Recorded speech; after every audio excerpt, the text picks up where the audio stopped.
আসসালামু আলাইকুম। প্রমোশনের আগ মুহূর্তে আপনার সাথে কি কি ঘটতে পারে তার কিছু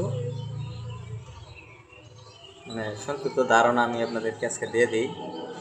গার্মেন্টসে যারা চাকরি করেন, যারা মনে করেন যে সুপারভাইজার পদে আছেন, অনেকদিন যাবত সুপারভাইজারই করতেছেন, মোটামুটি ভালো সুপারভাইজার, দক্ষ সুপারভাইজার। এখন মনে করেন যে তার একটা প্রমোশনের সময় হয়েছে, সেও ফিল করতেছে যে আমার এখন একটা প্রমোশনের সময় হয়েছে, বা আমি এই ধাপটা পার হয়ে একটু সামনের দিকে যাইতে চাই। ঠিক এই সময় আপনার সাথে যা ঘটবে তা খুবই শোচনীয়।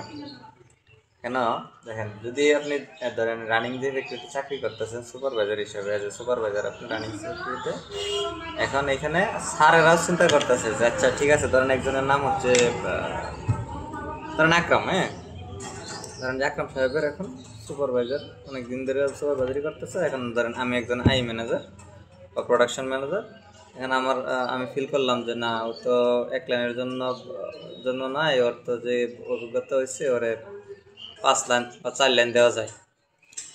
তো এরকম প্ল্যান করার পরে আমি প্ল্যান করলে তো শেষ না, একটু ধরেন এখন 1 লাইন চালাইতেছে, সে 5 লাইন কি পারবে কিনা একটা পরীক্ষার তো বিষয় আছে।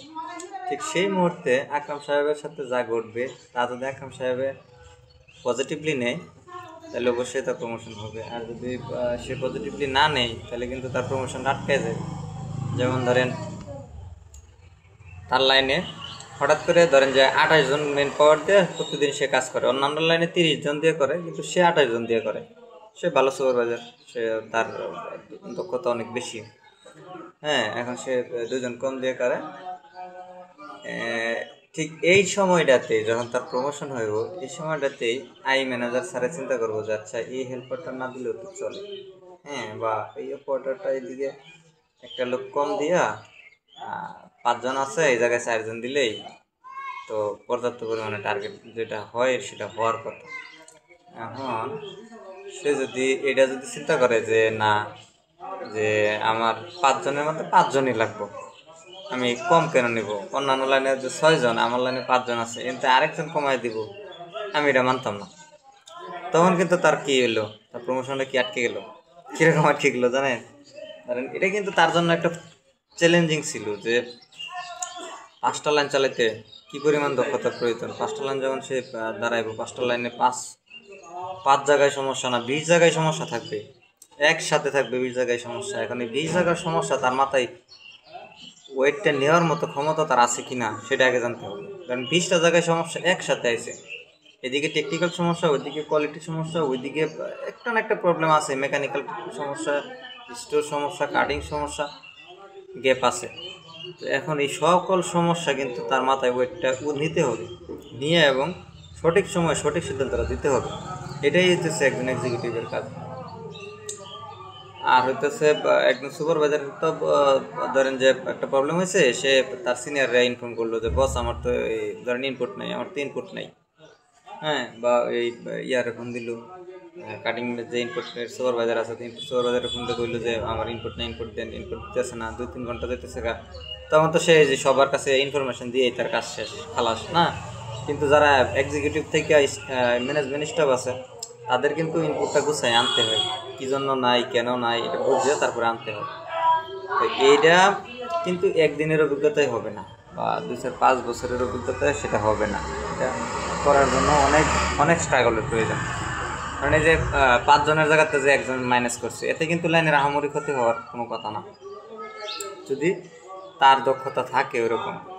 5 জনের কাজ 4 জন দিয়ে করানো যাবে, কারণ সে কিন্তু 6 জনের কাম 5 জন দিয়ে করাইতেছে। ঠিক আছে, এখন এটা যেহেতু এই 5 জন দিয়ে তার লাইনে, কিন্তু সে যেহেতু ভালো সুপারভাইজারদের আরেকটা গুণ আছে, একই প্রসেসের লোক অন্য প্রসেসে সে সচরাচর দেয় না। একই প্রসেসে একটা অপারেটরে ট্রেন আপ করতে করতে এটা একেবারে সুন্দর উঁচুতে চলে যায়, একটা এফিসিয়েন্সি 110, 125 এরকম পর্যায়ে নিয়ে যায়।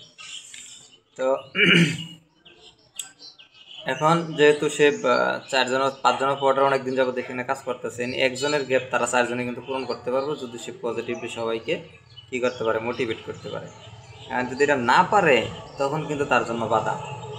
ঠিক আছে, এইগুলো একটা একটা একটা একটা একটা একটা ইস্যু গেল যে ম্যান পাওয়ার হঠাৎ করে কমাই দিব, এটা কিন্তু একেবারের জন্য কমাই দিব না, আজকে কমাইবো এবং কিছুক্ষণ পর হাসতে হাসতে কিন্তু বা 2-4 ঘন্টা বা একদিন পরে হলেও হাসতে হাসতে যাই বলবো যাচ্ছে ঠিক আছে আকরাম, এই যে তোমার অপারেটর নিয়েছিলাম ওই জন্য, ঠিক আছে কাজ করাও, হ্যাঁ আরেকবার লাগলে আরেকবার দিও, ঠিক আছে। তারপর হঠাৎ করে স্টাইল চেঞ্জ করে দিব, হঠাৎ করে স্টাইল চেঞ্জ করে দিব যে জরুরি শিপমেন্টের এই তুমি এটা শেষ করে ইনপুটটা শেষ করে ওই ইনপুট থেকে কিছু, কারণ 120 পিস ছোটো ছোটো কোয়ান্টিটি, কারণ এটা ফ্যাক্টরি স্বার্থে, এটাই তো ম্যানেজমেন্ট স্টাফের কাজ। তো 120 মাল এখানে শর্ট হয়েছিল, কাটিং ফেব্রিক ছিল না বা স্টুডে একটা কিছু ছিল না, এটা আটকে ছিল।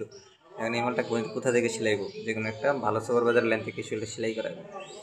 এখন যেহেতু আকরামের একটা হলো প্রমোশনের একটা চিন্তা ভাবনা হইতেছে, তো এই সময় এটা আকরামরাই দিব, কারণ যদি এটা এটা আকরামই তো ভালো পারবো নাকি, আকরামে যদি ভালো না পারে তাহলে তার কেউ এটা পারার কথা না। এই জন্য ধরুন যে আপনার আকরামটা দিব যে 220 মাল, এটা তুমি বন্ধ করো, করে এটা তুমি করে দেবো, ঠিক আছে। এটা করতে হবে, এটা পজিটিভ না নিলে হইতো না, নেওয়াটা হইলো দায়িত্ব এবং করাটা হইলো এটাও দায়িত্ব। এটা করতে পারলেই তখনই যায় তার সাকসেসনেসটা আইব, এছাড়া কিন্তু তার সফলতা আসবে না। এগুলো বিষয়ে পজিটিভ নিতে হবে। কোয়ালিটি অনেক কিছু আছে যে আছে চলার মতো আছে, কিন্তু আর একটু ভালো করার দরকার। মানে প্রেশার ওয়েট নেওয়ার মতো ক্ষমতা আছে কিনা এটা যাচাই করতেছে, ঠিক আছে। এটাই ছিল আর কি কথা।